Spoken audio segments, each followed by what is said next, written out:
Hi guys! Welcome sa ating bagong lesson. Ito ang La Bamba ni Richie Valens / Los Lobos. Sa lesson na to, matutunan yung chords, strumming pattern, at yung iconic intro. Pero bago tayo magsimula, kung bago sa channel na to, please pakipindot lang subscribe button, ganun na rin ang notification bell para maging updated ka sa magagawin pang videos na katulad nito. Okay? Simulan natin. Sa intro, hati natin sa dalawang part. Ito yung una.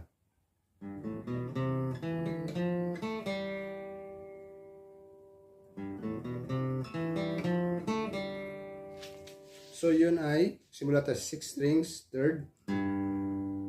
Tapos sa 5th strings, open, 2nd, 3rd fret. Tapos 4th string, 2nd fret. Tapos open ang 3rd. Tapos punta sa 3rd fret ng 4th strings. Tapos 3rd string, 2nd open. Bali ganito.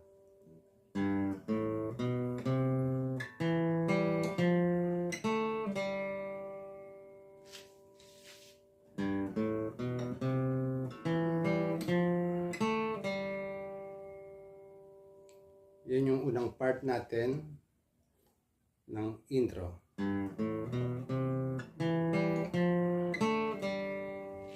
Ito yung second part.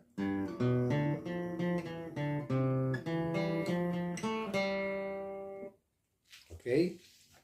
Hindi rin nalalayo yun sa unang part natin. Medyo yun din yung mga tinamaan nating key.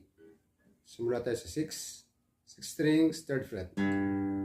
Tapos 5th strings, 2nd fret, open number 4. Tapos sa 4th fret, dalawang 3rd fret, the 2nd, that's open.